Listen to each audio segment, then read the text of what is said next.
साल 1947 में जब देश को आजादी मिली तो पेट्रोल, चीनी और दूध की कीमत कितनी थी?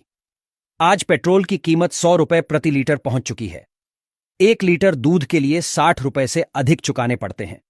लेकिन क्या आपको पता है, जब देश आजाद हुआ तो उस वक्त इन रोजमर्रा की जरूरतों वाली चीजों के दाम क्या था?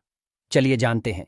देश की आजादी के वक्त पेट्रोल की कीमत 25 पैसे प्रति लीटर हुआ करती थी, जबकि 1 किलो चीनी के लिए 40 पैसे चुकाने पड़ते। नई साइकिल के लिए कम से कम 20 रुपए की जरूरत होती थी, जबकि दिल्ली से मुंबई तक अगर फ्लाइट से सफर करते तो आपको 140 रुपए चुकाने पड़ते। उस दौर की कीमतें कुछ इस प्रकार हैं: चावल 12 पैसे प्रति किलो, चीनी 40 पैसे प्रति किलो, आलू 25 पैसे प्रति किलो, दूध 12 पैसे प्रति लीटर, पेट्रोल 24 पैसे प्रति लीटर, साइकिल 20 रुपए, सोना 10 ग्राम 88 रुपए 62 पैसे।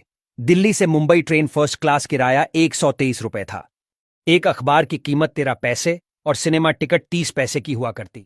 घी 75 पैसे प्रति किलो, आटा 10 पैसे किलो, दाल 20 पैसे किलो, केला 12 पैसे दर्जन, बल्ब 25 पैसे, माचिस 2 पैसे, टॉर्च 1.5 रुपए और पेंसिल 6 पैसे की थी।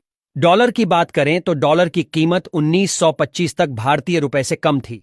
वो कीमत जानकर आप हैरान हो जाएंगे। $1 हमारे 10 पैसे के बराबर था। 1947 में $1 4 रुपए 16 पैसे के बराबर हो गया। 1965 तक $1 4 रुपए 75 पैसे के बराबर रहा, फिर बढ़कर 6 रुपए 36 पैसे हो गया। उसके बाद ये बढ़ने लगा। 1982 में 9 रुपए 46 पैसा हुआ।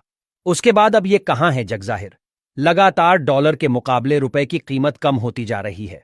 1947 में प्रकाशित एक विज्ञापन के अनुसार उस समय भारत में आकर बिकने वाली फोर्ड कंपनी की ब्यूक 51 कार की कीमत करीब 13,000 रुपए थी, जबकि 1930 में फोर्ड की मॉडल फेटन कार करीब 3,000 रुपए कीमत में भारत में बिकती थी।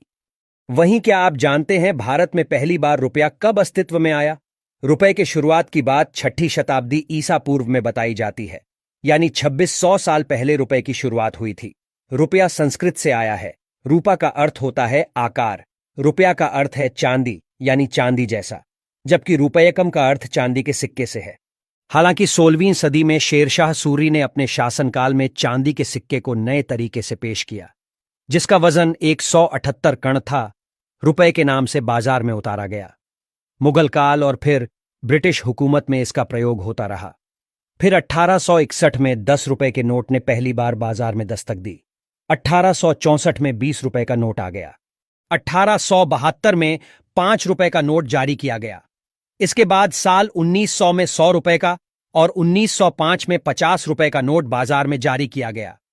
इसके बाद अगले 5 साल में 500 और 1000 रुपए का नोट भी बाजार में आ गया था।